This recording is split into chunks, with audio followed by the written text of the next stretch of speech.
Hello everyone and welcome back. I'm Little McGriddle and today I'm going to talk about different camera setups and which one is the best to buy. So I had to do this as a part of an important assignment in Comtech, and I thought, hey, why not talk about my findings in a video instead? So anyway, we're going to get right into it. The first one that I looked up were the simple point and shoot compact cameras. For example, I can show you this Nikon Coolpix S33. So some of the compact cameras offer you lenses with a 3 to 10 times optical zoom, which can stretch from around 35 to 105 millimeters, which is perfect for everyday photography. But if you're shooting far away objects, it would be best to have one that stretches to 140 millimeters or 150 millimeters. But when you're taking group or landscape shots, lenses that start around 28 millimeters are the best to use. And these cameras are also great for people that are just starting and they're looking for their first camera. So there's that one. Alright, so I'm going to be moving on to the second setup that I'm going to share with you guys, and that's the bridge camera. That doesn't sound odd to any of you, yeah? No? Yeah? Okay. Anyway, moving on. So these cameras combine the flexibility of a wide focal range with a small format body.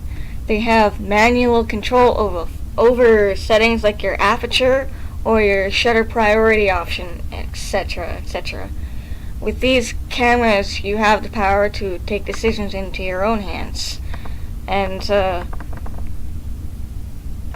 it also has an image stabilization system that helps out a lot with longer focal lengths. That's easier so that the camera doesn't have to work twice as hard as they normally do.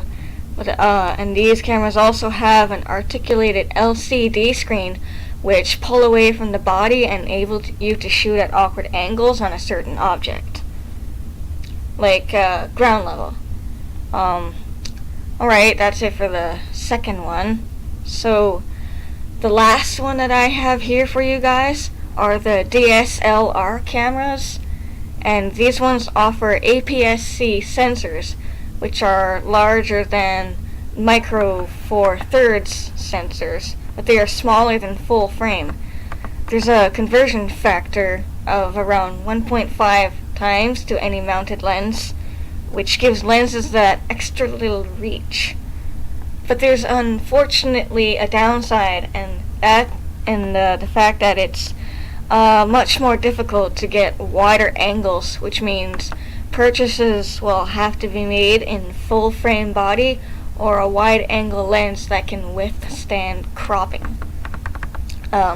DSLRs have the staple feature of HD video, and there's also the possibility of external microphones for stereo sound recording. There's also a shallow depth of field that's offered by a larger sensor, which has the great benefit to creativity and low light shooting. So, these cameras are excellent in capturing action shots, and for those out there that are looking to experiment with video recording.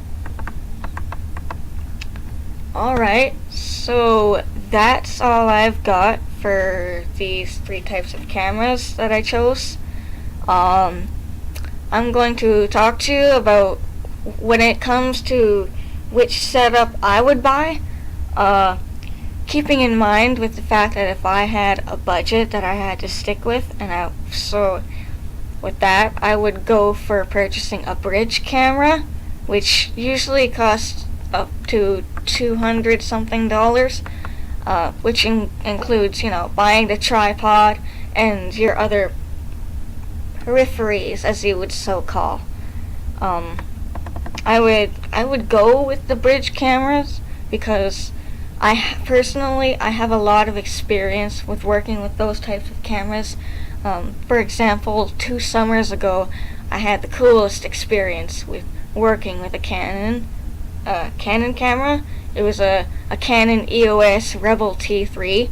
That was in a photography course that I signed up for, which was really fun. I had a good time during that course.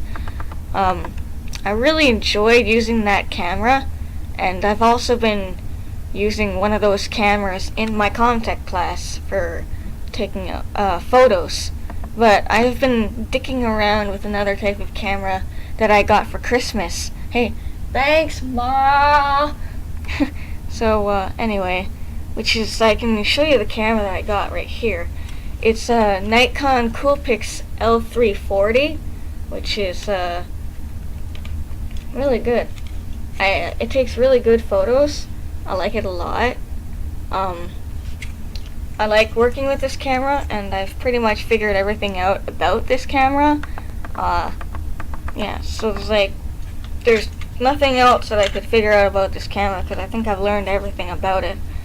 So, I've taken very good photos with this camera, and if you want, you can go check it out if you want. I'll leave a link down below that will take you to my Flickr account if you choose. So, alright, anyway, throwing all that crap about cameras to the side, I wanted to share something else with you guys. Something very exciting with all of you. And guess what? The channel has over 50 subscribers! That's so cool. So, I never thought that there would be even that many people on this channel watching the videos that I put out. But that is just really awesome, and I just wanted to say how happy I am that the channel has that many subscribers. I think that's wonderful. I could go on and on about talking about this, but unfortunately I am out of time for this video. But thank you for watching, and the description if you want to know more about the cameras that I have talked about today. And if you like this video, hit that little button down there, yeah, that button. And I will catch you all in the next video. Stay awesome. Bye.